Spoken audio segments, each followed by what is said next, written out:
Olá, meus queridos, eu cumprimento a todos mais uma vez com a paz do Senhor e Salvador Jesus Cristo.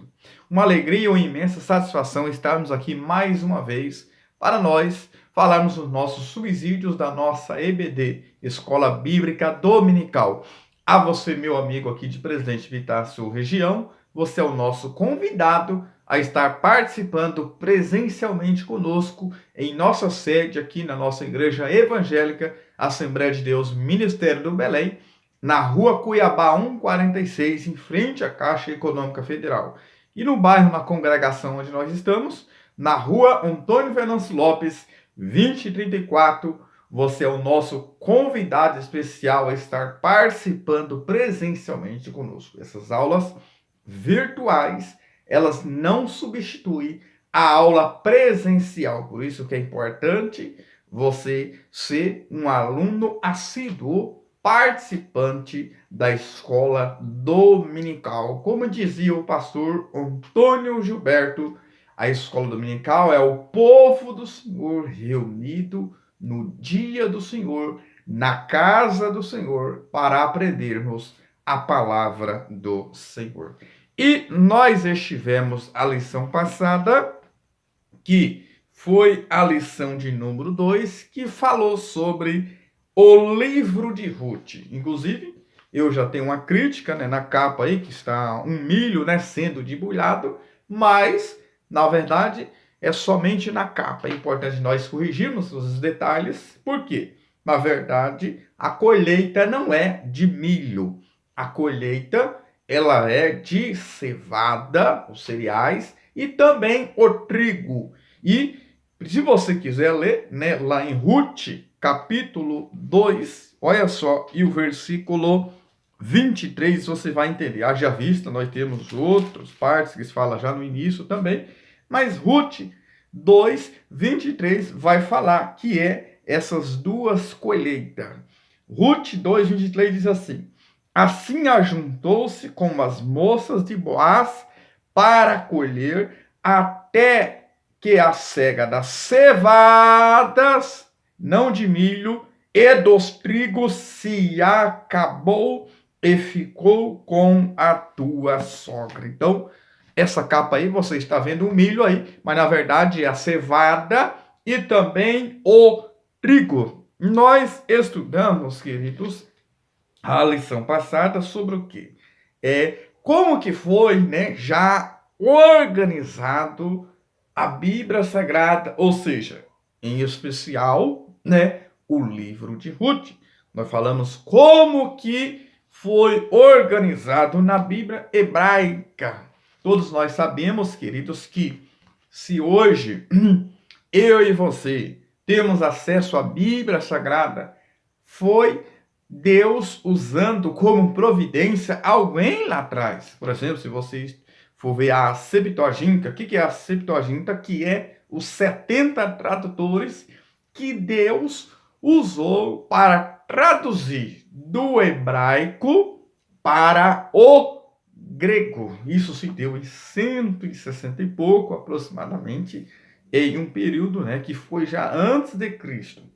Nós vemos que foi quando o Alexandre o Grande, né, o Alexandre o Grande, ele morreu muito novo ainda, morreu com 33 anos de idade, sem deixar um sucessor no trono. Então, quando esse Alexandre o Grande, ele morreu, o seu império não foi dividido em 4 generais.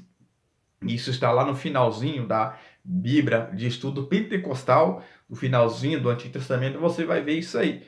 E um general, um desses 4 general, que é Ptolomeu Filadelfo, ele, governando a parte do Egito ali, ele colocou a sede do seu governo em Alexandria. E Alexandria é considerada como a maior biblioteca do mundo, né? Muito respeitada, haja vista até em nossos dias.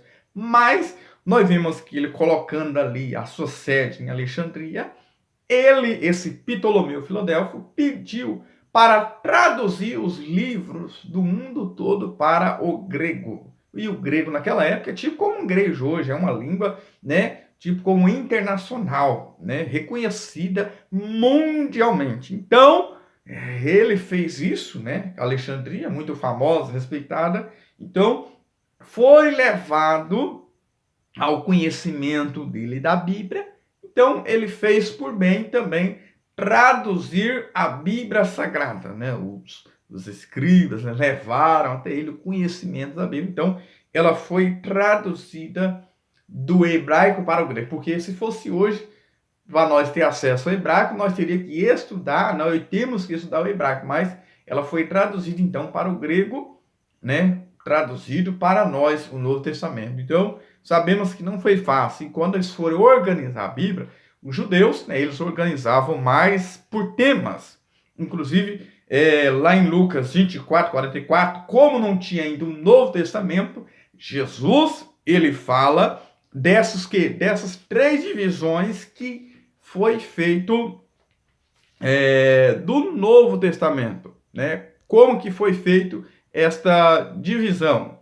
Lá em Lucas 24, 44, Jesus ele fala sobre a lei, os profetas e também os escritos. Sabemos que a lei, como que eles fizeram essa organização? Uma lei considerada como a Torá, né, que é Gênesis, Êxodo, Levítico, Número, Deuteronômio, que também nós chamamos, para nós, né, na Bíblia cristã, já é chamado de o Pentateuco. Penta quer dizer 5. E aí os profetas é Nevim, que é profetas anteriores e profetas posteriores. Anteriores é o quê? Josué, Juízes, Samuel e Reis, que eles consideram como um livro só, né? E aí vem profetas posteriores, que é Isaías, Jeremias, Ezequiel. E aí vem os escritos, o chamado de escritos. Porque lá no Salmo, Lucas 24, 44, os salmos ali é os escritos. Por quê? Na parte dos escritos, existe outra divisão também, que são 3 subdivisões, que é os salmos, provérbios e Jó, que são os livros poéticos.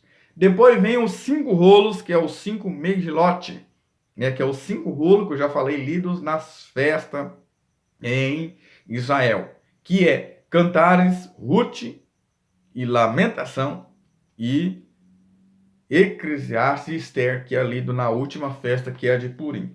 Depois vem os livros históricos, que é Daniel, Êxodo, Neemias e Crônicas. Então veja, e eles organizaram, alguns organizam em 24 livros, porque o alfabeto hebraico são 24 letras, mas alguns, aliás, 22, alguns organizam em 22, porque o alfabeto hebraico são 22, mas alguns organizam em 24 livros, mas nós reconhecemos, né, foi reconhecido como um livro inspirado em nossa Bíblia cristã, se é 39, mas para a Bíblia hebraica não tem, queridos, esses 39, né?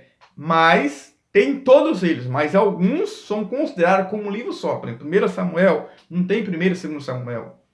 Né? Não tem essa divisão que nós temos em capítulo ou versículo, porque capítulo somente em 1551, em versículo 1227 foi organizado, essas partes pretas, foi tudo colocado depois, mas são considerados como livros inspirados. Então, para nós não temos problema nenhum.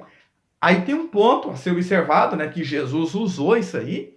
Jesus, por ser judeu, ele usou a Bíblia hebraica, e como não tinha o Novo Testamento, ele não menciona o Novo Testamento ainda, que foi organizado bem depois, né, até da vinda do Senhor Jesus Cristo. Então, queridos, nós falamos sobre a autoria e data, que a Talmud considera Samuel, porque existe uma certa a baixa crítica, né? Porque existe a alta crítica, né? Que é a autoria, a autenticidade, a data, a circunstância, e a baixa crítica vai buscar mais os originais, né? E quando nós vamos olhar, nós vemos que Samuel, ele provavelmente é o escritor do livro de Ruth. Porque veja que é mencionado 3 gerações antes de Davi.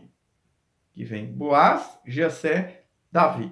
E Samuel é que foi lá em Belém para ungir Davi. E sabendo que Saul era de Benjamim. Então, bem provavelmente que foi Samuel, o escritor. Então, nós já vemos aí, né, como que foi organizada a Bíblia no hebraico, a autoria provavelmente Samuel, e veja que está a Ruth nos escritos, e para nós está nos livros históricos.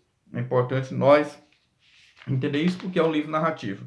Então, queridos, o que é importante nós entendermos então? Foi falado sobre propósito, né, e mensagem, foi falado de algo assim, a finalidade, né, do livro Ruth, mostrar um redentor, mostrar um elo de relacionamento, um elo de amizade, que algumas coisas nós vamos estar vendo hoje.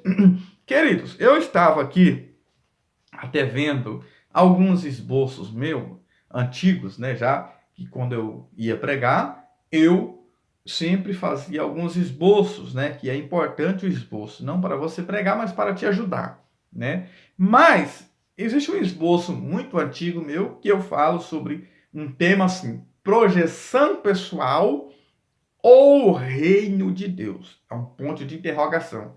Quando nós vamos olhar, queridos, para a história de Elimeleque, quando ele vai para Moabe, ele foi fazer uma projeção pessoal.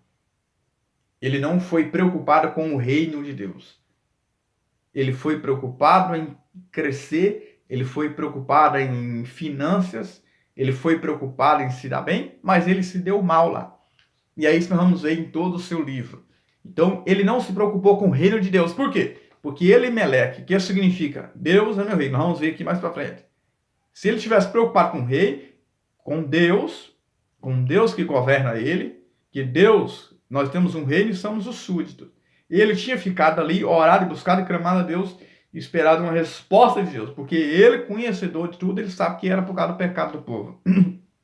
Então, nós vamos ver isso em todo o decorrer da nossa lição. Só que hoje nós vamos estudar uma visão acerca de Ruth e Noemi, a lição de número 3, né? Ruth e Noemi entrelaçadas pelo amor. Existe uma informação aqui que é show de milhões, queridos, para mim e você. Como assim? Por quê? Porque Ruth, ela era uma moabita. E eu estava estudando. Ruth, ela era uma moabita, de Moabe. E quando você vai estudar a história dos moabitas, lá em Gênesis 19:37, você vai ver que veio da primogênita de Ló. E Ló era sobrinho de quem? Ló era sobrinho de Abraão. Olha a informação importante para você entender. Foi um encontro de famílias. Ruth já era da família de Israel. E ela foi sendo uma moabita. E ela fazia parte da família de Israel.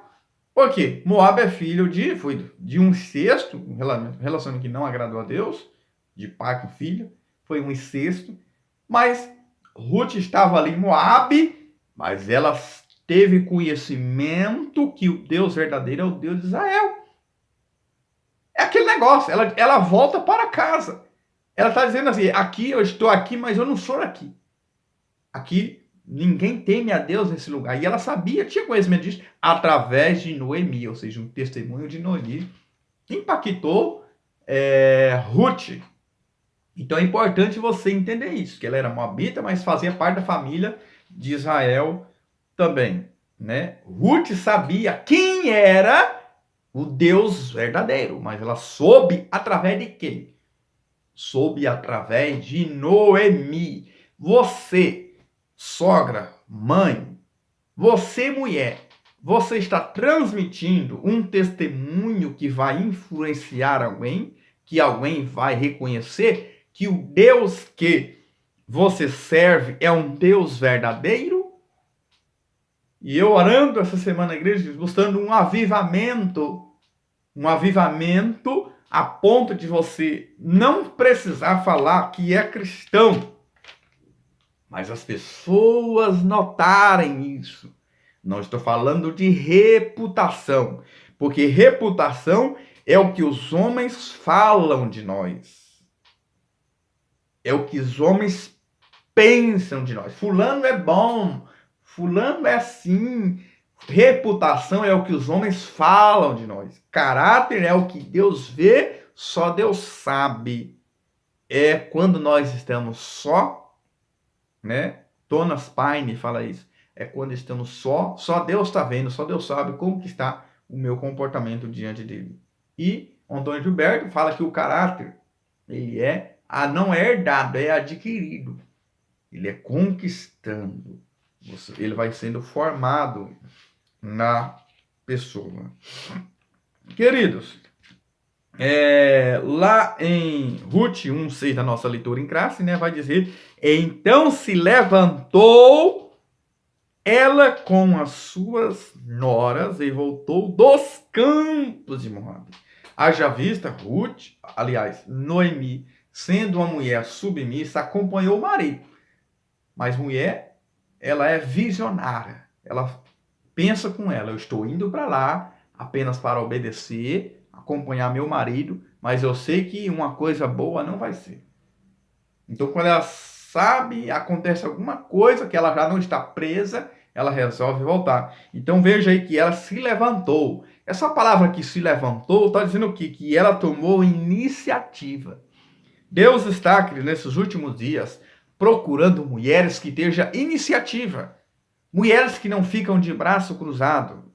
Eu estou falando mulheres aqui, mas eu já falei de Elimeleque. Eu não sou machista nem feminista. Eu já falei de Elimeleque, que não se deixou ser governado pelo rei, porque significa rei. E agora eu estou falando de Noemi, que tomou a iniciativa. Né? Que tomou a iniciativa. Seja iniciativa. Ah, mas a situação assim. Mas o que você está fazendo para poder melhorar? Por que eu estou dizendo isso? Porque já vamos entrar aqui, que a introdução fala que precisa de ser o quê? Abnegação e amizade sincera. Eram amizades que eram. Abnegação, negar a si mesmo, ser sincera. Quer dizer, sincera, sem máscara, né? Então, o nosso top 1 já vai falar o quê? A proposta de Noemi. Uma crise na família. Crise tem dois diagramas chineses, né, que cola em trás, que é o quê? É o perigo e a oportunidade. Então, quando a crise chegar diante de mim e de você, vai ter duas coisas. Primeiro, o perigo. Diante da crise vem um perigo. Só que aí, por trás dessa crise, o que é que você está fazendo com a crise? O que você está fazendo com aquela situação? Você vai ter uma oportunidade. Eu vi agora na pandemia, Cris, algumas circunstâncias, algumas pessoas testemunhando, porque veio a crise, muitos não pôde sair para trabalhar. Uma pessoa que, diante da crise, diante da adversidade, Deus deu estratégia para ela, para sua esposa, um irmão testemunhando. Ela falou, vou fazer máscara. E ela começou a fazer máscara. Daqui a pouco ela está entregando as máscaras para a empresa, está crescendo. Por quê? Porque ela não ficou olhando para a crise, ela não ficou de braços cruzados olhando para a crise. Na crise, ela viu a oportunidade. E quantas igrejas que não faziam live na pandemia começou a fazer as lives e muitas vidas foram alcançadas. E até hoje, nós temos aqui uma oportunidade de semear a semente da palavra do Senhor. E isso é muito importante. Então, veja que veio uma crise na família. O provedor da casa, porque o homem, ele é o provedor, o homem é o provedor, o homem é o protetor da casa, do lar, ele é o líder, ele é o cabeça, eu já expliquei isso, então não vou voltar aqui. Cabeça quer dizer alguém que toma a iniciativa em comum acordo com a mulher, né? Avalia as situações. Elimeleque no hebraico é meu Deus é rei, mas ele não se deixou levar. E olha aqui o nome que ele colocou nos filhos dele. Malom significa doença. E Quilion significa defilhamento, ou seja, porque o nome era colocado conforme os acontecimentos. Então, provavelmente eles eram doentes, eles não eram bem. Eles já tinham aquela certa doença. E eles, queridos, tem aquele ditado popular que diz tal pai, tal filho. Eles viram, né, a situação do pai, tomou aquela iniciativa, fugiu diante das crises, da dificuldade, da situação, a qual deveria ficar em Belém, que significa casa de pão, mas porque não tinha pão, porque faltou pão na mesa, porque faltou sacrifício no altar, porque faltou devoção, faltou obediência a Deus. Era o tempo do juízo, os tempos de crise que eu falo aqui também espiritual, porque eles tinham o Deus Baal, provedor deles, entre aspas, e Asterote, a fertilidade, mas quando a situação apertava, eles lembravam que era Deus que tinha que socorrer ele, e Deus enviava um juiz, que não eram como nós temos hoje um juiz. Então, e aí nós vemos que casaram-se com mulheres moabitas, na verdade, Deus sempre pediu que não se envolvesse com o seu povo, mas não há menção de casamento, quando nós vamos ver lá em Deuteronômio capítulo 7, quando fala de se aparentar, né? De se aparentar, lá fala 7 nações. Só que dessas 7 nações não menciona, né, dele se aparentar com moabitas. Lá em Deuteronômio 7, e o versículo, vou ler para os irmãos aqui. Quando, pois, o Senhor teu Deus se tiver introduzido na terra a qual passás a possuir, ele tiver lançado fora muitas nações de diante de ti, os heteus, e os girgazeus, e os amorreus, e os cananeus, e os ferezeus, e os heveus, e os jebuseus, 7 nações mais poderosas, numerosas do que tu. Versículo 2. E o Senhor teu Deus estiver dado diante de ti para ferir totalmente, destruirás, não farás com ela conserto, nem terás piedade delas. Olha o versículo 3. Nem te aparentarás com elas, não darás tuas filhas e teus filhos, e não tomarás suas filhas para filhos. Ou seja, a questão do casamento não foi dado esta ordem. Mas nós vemos que lá eles casaram com o povo, se envolveram com um povo moabita, dele que fora fora do contexto de Israel. Eles fizeram isso, foi fora do contexto de Israel. Casaram ali, e aí, quem casou com Ruth? Quem casou com Ruth foi Malom. Ruth significa o quê? Amizade, companheira, vistosa, né? Significa a mulher que era agradável à vista, né? Associação, é o significado de Ruth. Veja que e Noemi é agradável. Então, são nomes que condiz com aquilo que eles são. Ruth sempre procurou honrar o seu nome. Só que Elimeleque, vamos se dizer hoje, ele não honrou o nome que ele carregou. É como hoje, muitos falam que é crente, mas o que ele faz ou o que ela faz não condiz com o que ele fala que é. Deus é meu rei, mas ele não se deixou Deus governar ele. Então, ponto 2, tirando força da fraqueza, né? Nós vemos que a distância entre os campos de Moab e Belém era superior a 120 quilômetros, mas se eu tivesse entregado aos seus sentimentos, jamais teria tomado uma decisão tão desafiadora. Os problemas da vida não podem nos paralisar, né? É o que diz Provérbios 24, 10. Se te mostrar no dia da angústia, a tua força será pequena. Veja que ali, tirando força da fraqueza, né? Ela fez algo que chamou muito a atenção. E aí, sem manipulação emocional, Ruth e Orfa decidiram prontamente acompanhar a sogra. Mas houve-se um tempo em que Orfa não quis mais acompanhar. E Noemi não falou nada. Tanto é que até a iniciativa, né, de casar lá foi de Noemi para com Ruth. Ela não era uma mulher interesseira. Ela tinha um amor sincero, altruísta, né? Noemi assumiu a sua condição pessoal sem apelar ao sentimento das noras, né? Foi uma conduta, né, que é fundamental para a construção de um relacionamento saudável. Ou seja, não foi manipulada pela sogra, né? Ela não foi manipulada. Então, vejamos, queridos, precisamos entender isso. Ela foi por sua própria convicção, não por emoção. Aí o tópico 2, né, fala uma convicção amorosa de Ruth, uma amizade provada e aprovada. Ruth diz lá em Ruth mesmo, capítulo 1, versículo 14, veja, queridos, que eu achei legal até essa colocação, que ela o quê? Se apegou a Noemi. Lá em Ruth 1,14. Orfa beijou, ou seja, carisma, mas sem caráter, mas Ruth se apegou. E eu achei legal porque apegou, Gênesis 2,24, e apegar-se a sua mulher no hebraico, apegar no hebraico, não estou dizendo de casamento, tá bom? Mas apegar é deibak, quer dizer colar, juntar, unir, ou seja, ela se uniu intimamente. O mesmo que é usado para um casamento, porque onde fores morrerei, serei sepultado, sepultei, veja. O que Ruth quer dizer com isso, gente, é o mesmo que um casamento, até que a morte os separe. É o que está lá no versículo 17. Onde quer que morreres, morrerei, ali serei sepultada. E o Senhor me faça assim outro tanto ser outra coisa que não seja a morte me apartar de ti. O mesmo colocação no casamento. Eu achei muito linda essa expressão de Ruth se apegar no i. Sabe quando você cola uma folha? Cola duas folhas. É como colar, ligar.